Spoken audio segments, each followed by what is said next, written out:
Thank you, ladies and gentlemen, for coming to, I hope, what will be a reasonably informal opportunity for exchange.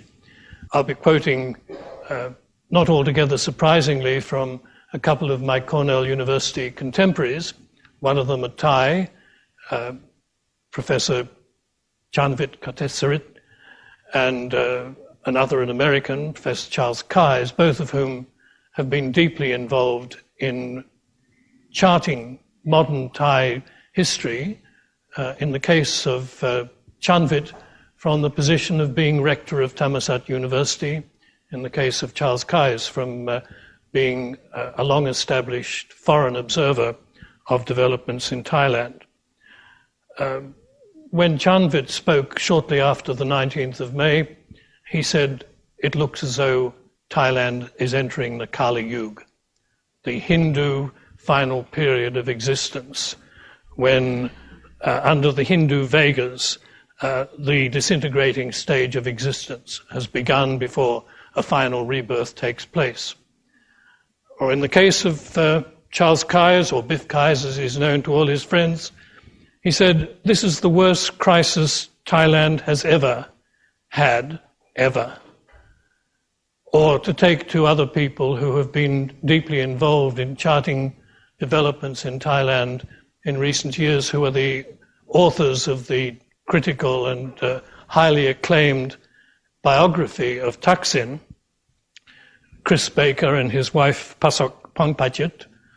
The violence leading up to the burning of central Bangkok on Wednesday, the 19th of May, is the worst moment in Thailand's modern history.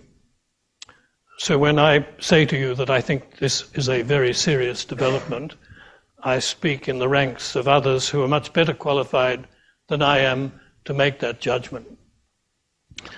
What I thought would be of interest to you is to make a few comments about why I think it's been difficult for outsiders who are not Thai specialists, and I'm in no way a specialist observer of Thailand, although I have been interested in watching Thailand for 50 years. It would be interesting to chart why it's been difficult for outsiders to understand Thai history in a way that is not so much the case for other countries in Southeast Asia. And one of the things that I have done over the past 30-odd years is to write about Southeast Asia's history as a whole and try and make some comparative judgments. And comparative judgments, including Thailand, are, to me at any rate, much more difficult than comparative judgments, say, about Burma or Malaysia or Indonesia. We can all develop, although perhaps oversimply, we can all develop stories that make Indonesia relatively better to understand or easier to understand than Thailand. Take Indonesia. Charismatic but feckless first president of Indonesia embarks on a fanciful attempt to destroy the newly emerging Federation of Malaysia, sides increasingly with the communists within the state, and is overthrown in 1965 by General Suharto, who then introduces a much different economic system, which is eventually laden down with corruption, to the point where he is finally put out of office by particularly student demonstrations, leading slowly but remarkably to the emergence of Indonesian democracy as we see it today. An understandable story. And of course there's much in what I've just said that needs an enormous amount of qualification. Malaysia perhaps much more easily understood the story. The compact made between the Malay, Chinese and Indian leadership that led to Malaysia's independence in the 1950s fell apart on the 13th of May 1969 when, and forever after, it became clear that Malays were going to be the politically dominant group in Malaysia. When you come to look at the last 50 years or more of Thai history, it becomes a much more paradoxical and difficult state to understand. Many people are not even aware that there was a bloodless revolution in 1932 that ended the rights of an absolute monarchy. There was another attempt to overturn that event in 1932. In the following year, in 1933, when there was a royalist effort to try and reverse the removal of the absolute monarchy that had been overthrown, the decision to overthrow that monarchy. But then, as we look at the rest of Thai history from then on, what are our guiding points? Where are the stars to navigate by? Is it to be found in the position of the monarch? Well, 10 years ago, many would have said yes, that the monarchy had played a dramatic role, and many of us will remember particularly the television excerpts of King Bhumibol meeting two opposing figures at a time of crisis in Bangkok, General Suchinda on one side, General Chamrong on the other, crawling to pay obeisance to the monarch. And what appeared to be a major crisis was apparently solved by royal intervention. Although strictly under all of the constitutions that Thailand has had since 1932, the actual position of the monarch is something above the constitution, something that has to be defined without strict constitutional precision. And yet, go back 30 years, and the king had virtually no apparent power within the Thai political system. It was only through the late 1950s into the 1960s that, with the support of the then dictator of Thailand, General Sarit, himself a person from the northeast of Thailand, and I'll be talking about the northeast of Thailand later on today, it was only with the backing of Sarit that the monarchy became an active feature of the Thai political scene. It was not the case in the 40s when the king had come to the throne in 1946. It was not the case through the early 50s that the king played a prominent role in Thai political or social developments. There are other features of Thailand's modern history that most people have either never heard of or haven't thought about with any great depth. The student revolt of 1972, and then the much more bloody student revolt of 1976. I had a very well-established elite member of Thai society say to me only a couple of years ago, when that person was a student in the 1970s, we all wanted to kill the king, which sounds extraordinary in terms of how we have come to look at Thai monarchy. A couple of other points about Thai modern history. It's important to remember that Thailand only came together as something approaching a unified state at the beginning of this last century, the beginning of the 20th century. That was a time when, over a number of years, over a couple of decades, sections of modern Thailand in the north and the northeast became part of what is regarded as Thailand. Chiang Mai had its own royal family, and indeed there is a strong sense, even amongst people who are deeply linked to the present monarchy in Thailand, who think quite firmly that their own royal family has a much longer history than the Chakri dynasty in Bangkok. And in the northeast, you have a substantial proportion of the Thai population, probably of the order of 32-33% in numbers of the Thai population, who are distinctive in terms of their dialect and who are regarded by the Bangkok elite as rather dumb, ox-like people. In fact, the term buffaloes is used to joke about them. They play the part of the foolish rural figure in Thai soap operas, and yet they feel a very distinctive identity of their own, while they're often spoken about by people in Bangkok elite as Lao Thai, the emphasis being on the fact that they speak a dialect of Thai that is more like the language of Thai spoken by the Lao. Now, what does all this have to do with very recent events? what prompted Malcolm to put me in the position of talking today was a comment I made some considerable time before I left Australia to go to Thailand in April, that the beginning of the crisis in Bangkok was something that was linked not just to some of the history that I was talking about in very broad terms now, but also to the slow way in which the interests of people outside Bangkok had slowly become recognized within Thai politics. In fact, when you go back to the 70s and into the 80s, although the power of the people in the rural areas of Thailand was very limited, it was becoming clear that people at the heart of government in Bangkok were beginning to think of the interests of people in the rural areas.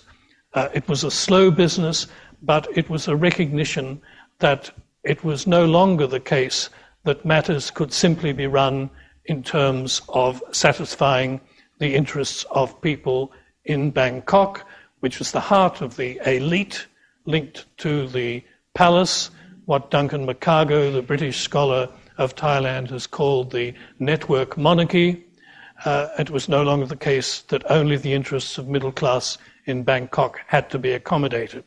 But nothing much had happened that had really brought the interests of people outside of Bangkok into being translated into a reality of something that meant power and access to benefits in the same way as finally occurred with the election into power as Prime Minister at the beginning of 2001 of Thaksin Shinawatra.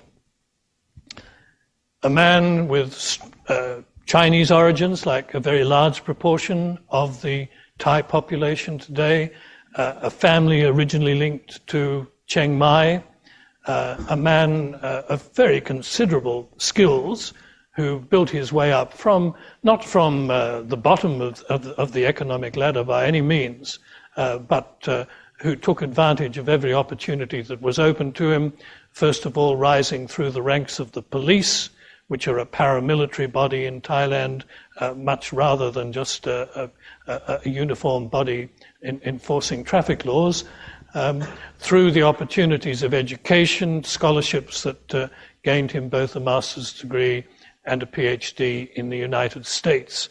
And Thaksin's genius, and of course his opponent would say his evil genius, was to recognize that the interests of the people in the north and the northeast of Thailand were not being served. And it is they who have come to form the fundamental group now routinely referred to as the red shirts, a body looking for, I would put it this way, looking for an abolition of the assumption on the part of those whom they oppose of privilege. In fact, one Thai said to me, a woman she declared herself to me, someone I've known for some years, small business owner, I'm in favor of the red shirt, but I'm very unhappy about what they're doing to my shop, but I understand what they want, and it's not that they are angry that other people are wealthy, it is that they are angry about their privilege. And she then went on to put it in a very concrete form. Members of the elite in Bangkok, if they're given a traffic offence, throw it out the window. If it happens to the people in the countryside, they either have to bribe the policeman who has stopped them or pay the fine.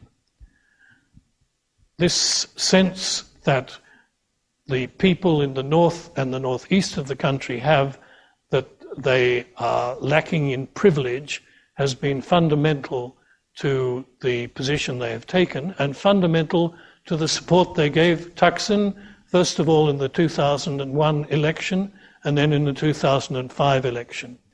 And it led to the reaction of the long-established elite in Bangkok, people linked in many cases to what McCargo calls the network monarchy, and to people who emerged to become very prosperous members of the upper middle class. Interestingly enough, the most vocal of the leaders of the Yellow Shirts, the People's Alliance for Democracy, is a man who was a close associate of Thaksin's at the beginning of Thaksin's rule, a man named Sondi Limthongkhan. Sondi is a media magnate, the most vocal of the members of the Yellow Shirts, and it gives you some sense of the passions which began to develop in the latter stages of Thaksin's prime ministership before he was pushed out of office in 2006, that Sondi could say, when Thaksin said, "Of course I'll resign if the king whispers in my ear," Sondi said, "This is enough to bring him to the execution stake." These people in the Yellow Shirt group, the People's Alliance for Democracy, at least in the case of their leaders such as Sondi or General Chamrong, do not believe that the people in the countryside really have the right to vote. That's not my gloss on it, that is what they actually say. These people, they say, are simply not educated enough to be given the right to vote. On the other side, who are the Red Shirts? The United Front for Democracy Against Dictatorship. Now, I've already identified them as being drawn overwhelmingly from the north and the northeast of the country, but it is simply wrong to say that they are all Thaksin supporters. Many of them are highly critical of aspects of Thaksin. They're critical of his corruption. They're critical of the policies he followed in southern Thailand. They're critical of the fact, at least in some cases, they're critical of the fact that his war on drugs led to the extrajudicial execution of at least 2,000 drug dealers or supposed drug dealers. Although I should say, as a qualification, that there are many who are not critical of that particular policy that Thaksin followed. They have taken to wearing bandanas with the term Prai, transliterated P-H-R-A-I, on their bandanas or on their shirts. Prai is a difficult word to translate. It means something like serf, bonded serfs, originally bonded serfs of the king, but now usually translated as the poor. And as someone said, it's to be understood rather like the only people in the United States who can use the word nigger are black African Americans amongst themselves. The Prai are taking the use of a term which was once a term used in denigration to emphasize their position. But they are not dirt poor, and this is very important. In fact, someone said if you want a general definition of a red shirt, it's someone who's had some high school education and drives a pickup truck. They are people who have seen the fruits of success but feel that they do not have the opportunity to gain them themselves, as well as being many people who are underemployed. They're not all living in rural areas by any means. They're living in substantial urban conurbations like Khon Kaen and Udon Thani, and to some extent in Chiang Mai. Now, with that very, very sketchy background, let me say a little bit about living in Bangkok during the crisis period. I lived there, I was there, staying in a hotel for 5 or 6 days before following events as I traveled through Thailand for another 10 days, and then returning to Thailand immediately after the events of May the 19th. For some years I've been staying in Bangkok in a small but very agreeable hotel on Convent Road. It's a road that has a particular meaning for me because it's where the Bangkok nursing home is located, and I spent a month there recovering from amoebic dysentery some 50 years ago. My hotel is just a few steps away from the Bangkok nursing home. I hadn't, when I made the booking in February of this year, of course, thought very much about red shirt occupations in Thailand. But when I arrived, I was, of course, just around the corner from the SkyTrain station, the Saladeng SkyTrain station, where a woman was killed by a grenade on the 22nd of April. And so the distance between them is very short, the hotel and that station. An Australian Test cricketer outfielder could throw a ball the distance without any difficulty at all. I arrived to find that my hotel was surrounded by police in what looked like samurai clothing. There was a sandbagged police army, a sandbagged army emplacement across the road, and I had to navigate my way to the Saladeng station by way of moving in and out of rolls of razor wire. At that stage, the mood in Bangkok was relatively relaxed, indeed sufficiently relaxed that I somewhat hesitantly went to have a look at the red shirt emplacement at Lumpini Park, and I saw other other white foreigners walking in, and asked a policeman whether it was okay to go in. Smilingly was waved into this emplacement where you felt that you were in the midst of something that was a combination of a carnival, a religious revival meeting, with a distinct air of entrepreneurial existence as well, because of course people wanted to sell me red bandanas and red shirts and shoes with a picture of Prime Minister Abhisit on the sole. Now, at this stage, when I first arrived in Bangkok, everyone thought that there would be some sort of settlement, despite the loss of life that occurred on the 10th of April, despite the events of the 22nd of April. There were apparently movements towards some sort of settlement. And it was interesting for me at this stage that two things were particularly striking. One was that the English language press, the Bangkok Post and the Nation, were carrying opinion articles that were by no means necessarily pro-yellow shirt. This sort of opinion you'd find in the Bangkok Post from the 29th of April, for instance. The fact that the red-shirted protest is being labelled by the government as an anti-monarchy movement is an indication that the ruling Democratic Party and the Prime Minister merely want to play a political game to disperse the protectors. The government is consistently campaigning on the monarchy issue, and Abhisit's thinking is no different from what other members of his party want. He has in mind a plan to use force to end the game, but has no plan to solve the broader problems facing the country. The government cannot anticipate how big the red shirt movement is or how big it will grow. In other words, people were aware that there were big issues here, and these issues were being discussed in the press in considerable detail.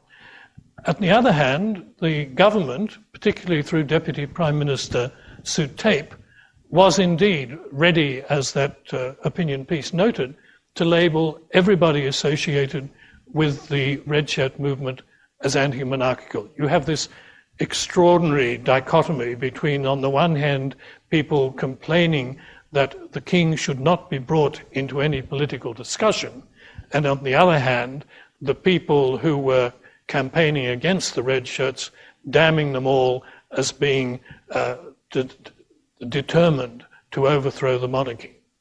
Which raises the question, what was or is the attitude of red-shirted supporters against or in relation to the monarchy? Well, I don't think we really know, but I do know that one of the more prominent leaders of the red shirt movement, one who's now in custody, is in fact an advocate of the need for fundamental change to the system of the monarchy in Thailand, with the desire to see the implementation of something like the Scandinavian monarchies or the Spanish monarchies of Europe. Interestingly enough, my understanding is this particular person does not think the British monarchy is a model for Thailand, because his assumption is the British monarch has too much power. the red shirts' great weakness through all of the events of April and May, March, when they first took up their positions in Bangkok, was the fact that they have a whole range of leaders with obvious differing views amongst them about what the end point of their action should be. And it was the lack of unanimity amongst the red shirt leaders that when Abbasid put forth a plan on the 5th of May to bring the occupations to an end and to allow elections to take place in November of this year, that the red shirt leaders could simply not agree that they should accept that plan. Some wanted to, others didn't. And at the same time, violence continued to take place. And here is a very murky aspect of the whole events of Bangkok during the period March, April, and May. There is no certainty about who carried out all of the shootings that led to the deaths of various people, the final death toll of some 88 people and something approaching 1,400 people injured. There are repeated reports over the whole of that period of black-shirted sharpshooters, some of whom are assigned as to have been Army Special Forces, others claimed to be members of the red shirts acting as agents provocateurs. In the end, as now is very clear, by May the 19th, the government had decided, with the red shirts' failure to accept the roadmap, as it was called, from Prime Minister Abbasid, that this occupation of Bangkok's central commercial area in Rajaprasong and the smaller encampment that I visit in Lumpini Park had to be brought to an end. And sometime around the 15th and 16th of May, army forces were brought into the city to replace some of the army forces who had been present up to that point, who were not regarded as being top-rank members of the military.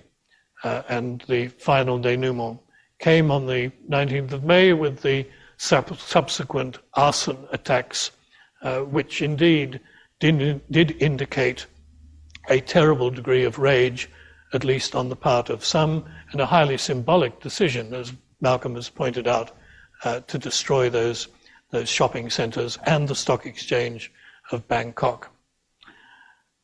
I think at that point, Malcolm, I'll leave it open to the conversation that you suggested we should have, and hope that I've given some thought for opportunities people raise questions.